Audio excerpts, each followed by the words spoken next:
Hello! Aujourd'hui, on parle de perception. On rentre dans la tête des gens.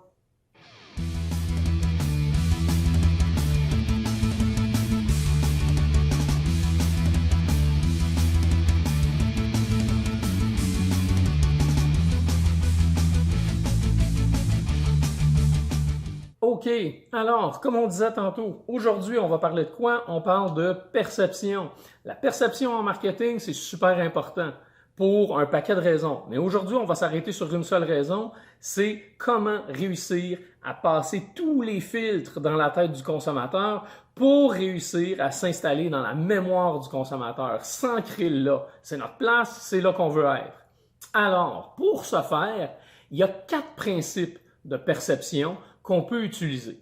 Okay? 4 principes, c'est beaucoup, je le sais, de la manière qu'on va faire ça. 2 principes aujourd'hui et 2 principes la prochaine capsule.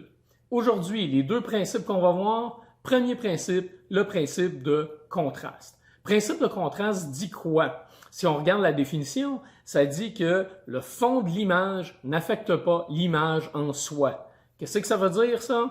Absolument rien. On a besoin d'un exemple pour le comprendre. L'exemple qu'on va prendre, c'est l'exemple suivant. On va prendre le logo de Batman. Là, vous allez dire, tu as pris Batman parce que tu es fan de super-héros, blablabla. Oui, vous avez raison, mais aussi c'est parce que c'est un excellent exemple. Okay? Alors, si on regarde le logo de Batman, qu'est-ce qu'on voit? On voit la fameuse chauve-souris noire.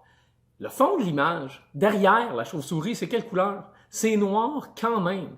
Comment ça se fait qu'on voit la chauve-souris noire sur un fond noir? C'est à cause du fameux contour jaune alentour. Et le contour jaune alentour, c'est une forme qui, pour nous, ne fait aucun sens.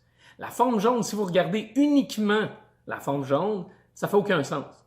Alors, le cerveau, lui, de la manière qu'il l'interprète, regarde les 2 formes. La forme noire, la forme jaune. Laquelle fait le plus de sens? C'est la forme noire qui fait le plus de sens, même si c'est sur un fond noir. Par conséquent, on l'identifie et on est capable de voir la chauve-souris, même si elle est noire, sur un fond noir. Maintenant, en marketing, ça c'est utilisé comment? Regardez les logos. Plusieurs logos utilisent le phénomène de contraste. Prenez le logo de FedEx, par exemple. Dans le logo de FedEx, vous avez une belle flèche d'indiquer là. Cherchez la flèche, vous allez la trouver rapidement maintenant que vous le savez, elle est où. Okay? Alors ça nous permet d'enregistrer rapidement. Premier principe, le contraste. Deuxième principe, c'est ce qu'on appelle le principe de proximité. Alors, le principe de proximité dit quoi? Dit les choses qui sont proches l'une de l'autre, l'être humain a tendance à les regrouper. S'ils sont proches l'une de l'autre, elles vont ensemble. Si vous allez à l'épicerie, puis vous allez dans la rangée des pâtes, okay? Vous allez dans la rangée des pâtes, qu'est-ce que vous allez trouver à part des pâtes dans cette même rangée-là? Vous allez trouver la sauce à pâtes.